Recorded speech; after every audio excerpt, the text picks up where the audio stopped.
YB stays on your neck. It's on my neck.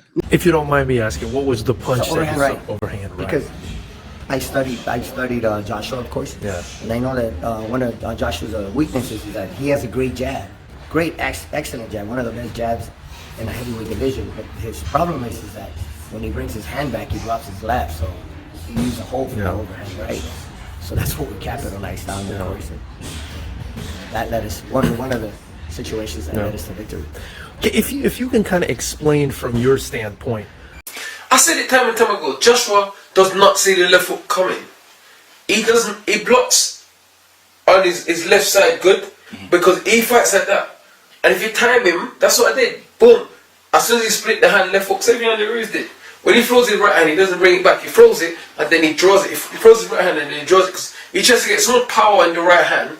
It's hard to go bam. He really tries to put meat in it, and so you have to really cover it. And if you're good enough, you can time him left hook. And that's what I said. Yo, my dons, make sure you hit that like button, comment, subscribe, and obviously hit the bell for notifications.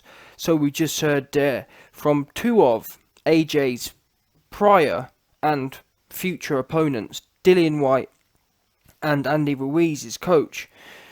Very worrying things here, and people have told me, RYB, you don't know boxing, RYB, just leave AJ to it. AJ's team are incompetent. Get that in your head. That's the facts of the situation here. YB wants the best for AJ. Yeah? Rob Mccracken is no good. Dillian Whyte's been saying this for years. Andy Ruiz and his trainer have been licking their chops for years, wanting this opportunity. Because AJ has the same holes in his game that he's had for 8 years now or more. Most likely since he started boxing. In fact, I'll tell you what I'm going to do. I'm going to go back and watch the 2009 fight of AJ versus Dillian Whyte. And I bet you any money AJ looks just the same like he did in his 2011 fight against Mihai Nistor. Yeah? Both people here. Manny Robles. He points out AJ's low lead hand, which was true. A good jab, which actually AJ's jab really hasn't improved. He could have a devastating jab. In my opinion, AJ's jab would be better than Lennox Lewis's if he actually had a trainer who was drilling him. You don't develop world-class skills without being drilled to kingdom come. I never see Mccrapen ever drilling AJ. You see him on the pads, single jab, nice and slow, yeah, nice, keep it slow, nice and slow, jab, nice and slow, walk off, jab. That's not how you get a world-class jab. You get a world-class jab by really being intense. You need to be throwing thousands of them per session. Multiple sessions per days. Morning, night, over years. That's how you develop a great jab. Not going on the pads, half an hour pad session, where you throw 5, 10, 20, 30 jabs around. You need to really put in work, 150 jabs around, really exhausting your body and developing strength and endurance. Essentially what you should be doing is, in my opinion, to develop a true world-class jab, I'd want to be doing this. Alright guys, we're going to do 12 3-minute rounds, and we're going to see how your endurance is. The first time you do it, you may only be able to support 60 jabs around. And over years, so let's say over a year, if you're doing that session a few times a week, over a year, if you start only being able to maintain 50 jabs around, over a year you should be able to do 150, 120. And not only will you be doing more jabs over that period of a year, by systematically, alright, 60 the first week, 70 the next week, etc. That's how you develop. The same as weight training. You start off at 10 kilos, then 12, etc, etc. I don't believe AJ's taking that systematic approach. And that's why we don't see the systematic improvements in AJ's performances. We see the same mistakes here. How is it, after 8 years, he still has his lead hand and his backhand low and being able to be timed? They should be tight to your ears, Lennox Lewis style. And even he got caught round the side, to be fair. But he fixed it. That's the key thing. And he fixed it by Manny Stewart drilling him on it. Calling him on it. Drilling, drill. And it is boring. It is repetitive. But that's the only way humans learn. Repetitive discipline. Again and again. And not only that. It's not only about being able to throw a lot of jabs, or being able to... That's also how you develop power. You develop power through repetition. Because not only, if you go from doing 50 jabs a round and then to 120 or 130 jabs, not only will you be able to do more, you'll also notice what else happens. The speed of them increases. You can then throw them quicker. You can then throw them more powerfully. That's how you build true power and true speed. By building endurance. That's power and look at AJ, for example. In my opinion, AJ's not drilled. He's not muscularly conditioned for boxing. And that's why all that muscle and that is, in my opinion, muscle and power is great. If you've turned it into an endurance muscle, does that make sense? You've got to condition the muscle to a particular movement. At the moment, AJ's muscles are conditioned to lift weights. I bet he's great at lifting weights. Or I bet he's great at doing the power cycle, doing the power bike and the power rower. I bet he's great at them movement because he's conditioned his body to do that. He hasn't, in my opinion, pushed himself through the other aspects, the actual boxing side of things, which is why he's still getting timed. Because he's not drilling it all. It's not all being drilled perfectly. He's not being taskmastered. You see it in all the fights. His arms, his guard's leaky. And the bottom line is, I hate to say it, people can say, oh, I'm jumping on the bandwagon or whatever, but these guys have both called it. And now, Dylan White did get through as well. Let's get it right now. Dylan White fought AJ how many years ago now? 4 years ago. And AJ's still making the same mistakes. And I'm worried because going into this Ruiz is only going to be better in his next fight. That's what we do know. And if AJ's still with Mccrapen, how do we know these things are going to be addressed? How do we know that? Or is Mccrapen thinking, oh, we're just going to go in there and do the same again? I'm sorry, over the last 8 years, he hasn't shown. Show me the improvements. I'm open to it. Seriously. If people want to link me videos and say, look, YB, this was 2012. Look at how he's improved now in 2019. If you want to do that, show it to me. I don't see it, honestly. I see a pretty... maybe... There might be a few percent improvements. Maybe. There should be massive improvements. AJ should be an endurance animal by now. 8 years after 8 years of training. And we know... This is how I know it's... This is how I know it's to do with AJ's trainer, Mccrapen. Because... It's not about AJ's discipline. A lot of fighters, like Naz and whatnot, or Mike Tyson, you could say, well, you couldn't pinpoint it on the trainer because they weren't in the gym. They're not training. They're not being disciplined. So you can say, well, Mike's got to take some responsibility. But I find it really sad and really worrying, the fact that AJ's in the gym every day. How can you be in the gym every day, but still be getting caught with your trousers down? How can you be in the gym every day, being disciplined, but still run out of gas? This tells me the direction's not correct. If AJ's being 100% disciplined, how are these issues still there? It's the direction. Simple as that. And people say, oh, well, AJ's got to take responsibility. I'm sorry, I don't agree with that. Because little things like not having your left hand or your right hand or having your guard correct, that's a coaching issue. Because AJ, when you're in a boxing ring, you're not in front of a mirror. When you're getting tired in sparring, your trainer's meant to pull you on these things. Your trainer's meant to drill you. The trainer's the only guy who can see if your hands are low. You can't see when you're in the ring. People who've boxed before, you don't really know if your hands are low or not. Of course, when you get hit on the head, you do. But in general, when your form deteriorates, I've seen it myself. The little sparring I've done, whenever I've got tired, my hands have dropped. I would have sworn blind my hands were correct, but they're not. As you get tired, as you get fatigued, the last thing on your mind really is where your hands are. You're more worried about keeping your head on your neck still. Or looking at what's coming at you. You're not really interested in where your hands are. And that's what a good trainer's for. And by now, 8 years, 10 years down the line, these little things, these aren't high IQ things. These are the bare bones basics. Bare bones basics. And funny enough, Lennox Lewis actually talks about this particular point. He said he could never understand. I think it was, basically, he got caught round the side. He used to have his guard in front of his face or something. And then someone, who was it? The guy who put him down, he basically came around the side of his guard and caught him flush on his chin. And that's when, what's the guy's name? Manny Stewart came along and said, listen, your hand needs to be stuck to your cheekbone. Stick it there. It was something like that. I'll try and find the video clip and put it in. We'll talk about it someday. But that's the facts of the matter. I've seen that video. He talks about it. Stick it to the side of your chin when you want to catch the hooks. Having your hand in front of your face is all well and good if you're going to parry a jab or whatever, but you get caught around the side. Especially if someone feints a jab and then whips in a short left hook round the edge, round the side of it. Feint, yep, that's it, round the edge, done, finish, halas. Needs to be tight, and especially in this fight, when he's going to be on top of you, AJ really needs to be comfortable and be, have his defense needs to be comfortable. There can't be any shots getting slipped round the side because of a sloppy guard. And it frustrates me because these are really basic things. You don't need it. People say, "Oh, YB, you don't know boxing." Oh, YB, trust his team. I'm sorry, it's embarrassing. I'm not trying to be a boxing expert here, but the fact of the matter is, if I'm not a boxing expert and I can tell you that needs to be drilled and perfect, these are the basics. We're not asking for Floyd Mayweather like IQ here. We're asking for your opponents who aren't as genetically gifted as you, who aren't as gifted as you. They shouldn't be able to point out these things. And people before were saying, "Oh, well, look, he won the fight." But the bottom line is, he lost this fight because of this. This man's coming out. It's not a case of me being a hater or me saying this and the other. The fact of the matter is, Manny Robles and Andy Ruiz were licking their chops for this fight.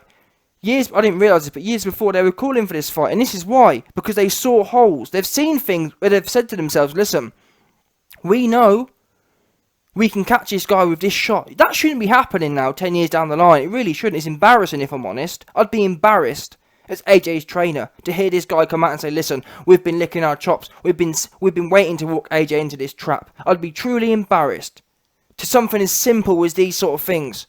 But Mccrapen don't care. He's off back at GB, nowhere to be seen. AJ's been releasing loads of training videos every day. Mccrapen's nowhere to be seen. Despite AJ's his $1 million man. And Mccrapen's back at Team GB. AJ, let him stay there. Bring someone on who's dedicated to you. At Team GB, I've got split responsibilities. What a joke. How embarrassing. Truly embarrassing, in my opinion. I'm not happy at all. I'm really not. And Mccrapen, we've heard nothing from him. We don't see nothing from him. He's happy raking the money in. And ultimately, though, I've got to be honest, AJ has to take responsibility for this. He needs to see these videos and start asking questions to himself. What's going on here? I understand, I'll be humble. I understand, take responsibility for yourself. But you're there training every day. You've got to ask yourself now. If you're there training every day, if you're the one being dedicated, number one, why is Mccrapen not there? Number two, why are you being caught with these silly shots for? Why is it your guard isn't neck tight? Yeah? That's because you're not having the right director isn't there. And James Ali Bashir, funnily enough, a guy who worked under Manuel Stewart, actually mentioned this the other day on a podcast on BWTM.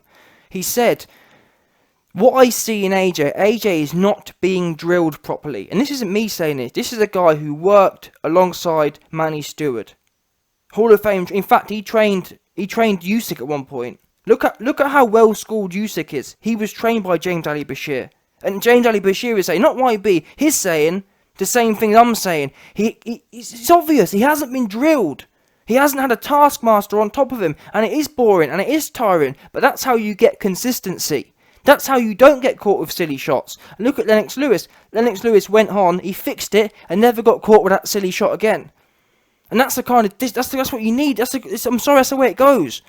If you're spending millions of dollars on training camps and paying trainers millions, they need to be there every day, not going back to Team GB and this split responsibility crap. You're not that good. I'm sorry, Mccrapen. You're really not that good. Fair enough. If you were some A-star Don who just comes in and gets the performances in, and AJ's looking like Floyd Mayweather, heavyweight Floyd Mayweather, you know what, boss? If you want to be split, if you want to have 5 different commitments and see AJ only for the last week, no problem. But I'm sorry, when you've got that sort of shambolic performance on, and you've got your opponents coming in, licking their chops, literally walking you into shots, knowing you're going to make the same mistakes, you best cut them commitments off and start coming to where your number one responsibility is. Prioritising what you need to do. Your priority should be AJ. But I told you lot already, the way Mccrapen's acted, no one's heard nothing from him. There's been no statement from him. He seems quite content, just taking the money. He don't feel embarrassed. I'd feel embarrassed. Yeah, I'd feel embarrassed keeping the UK public up at 4 AM watching that crap. Seriously, come on. And this ain't about AJ, it's about his trainers, because either way, I said this before, either he put AJ in the ring ill or concussed, which is a cardinal sin, or he put him in the ring looking shambolic. And I'm sorry, that sort of performance AJ had, that wasn't on a one-off. Like, as what I'm trying to say is, That wasn't a performance where, wow, AJ's been on form whole camp. I don't know where that came from. That's kind of performance AJ showed. There was clearly holes in the training camp. I'm sorry, people. There was clearly signs somewhere. That's why his dad was kicking off. Yeah, that's the bottom line. His dad wasn't kicking off because he lost. I don't care. Look how humble AJ is. The apple don't fall far from the tree. You're telling me AJ dad lost because AJ dad started swearing and wanting to fight people over a loss? I don't think so, people. I really don't. But anyway, my point is, AJ needs to take responsibility at this point because the holes are there. And yes, I'll admit. Let me put my hands in here. Let me take some responsibility here. Have I been a bit of a bandwagon person? People have criticised me saying, YB, you weren't saying this before, and I've got to admit, you guys are right on this one. The holes were there, though. I got a bit carried away on the bandwagon. I'll admit that, no problem. And you got to give me some credit. To be fair, I've only really been here for 4 months, so you don't really know what I'd be saying. If I had 4 years of catalogue, then you can judge me. What we do know is I've been here for 4 months, and it's only taken me 4 months to actually realise, you know what, guys, there's holes there that need to be addressed, and I want the best for him. And then there's a lot of you Super AJ, or I'm not even going to call you Super AJ fans, but there's a lot of you people who think you're Super AJ fans. You dig your heads in the sand and you say, oh, YB, leave him alone. Oh, YB, leave his team to it. They know what they're doing. You're not a boxing coach. Well, you best hope they do. That's what you best be doing. I'm not into the whole hoping game. I'd rather use my little voice and use my little platform. If I can make a change somewhere or get someone thinking, even if Mccrapen or someone in Mccrapen's team hears this and thinks, you know what, maybe we should start drilling some of this stuff properly, so there's no confusion. I'm not even part of the training team, and I feel embarrassed. These two people come along, and Dylan White pointed this out years ago. Everyone's been talking about the left hook you can time him with.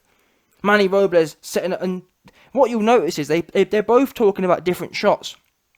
Dylan White's talking about how boxing works. Boxing works on a mirrored basis. So when Dylan White looks at AJ, Dylan White wants to set up his left hook, which correlates to AJ's right hand side. It's opposites. So Dylan White's left hook correlates to AJ's right hand side. So Dylan White says that AJ loads up on his right hand. And it's not only Dylan White talks about AJ loading up. It's actually not just about the loading up. Loading up doesn't help. Also, you'll notice with AJ, when he throws his right hand, he doesn't throw it from his chin to the target. He'll have his hand at his kind of chin level, and then he'll drop it to his chest and throw it from his chest. It's a bad habit. You should really throw it from your chin straight out. It's a bad habit. It should have been these sort of habits. This is what your training is meant to pick up on. Because when you put in these little tells, when AJ pulls his right hand from his chin to his chest and then throws it, that's what you call a tell.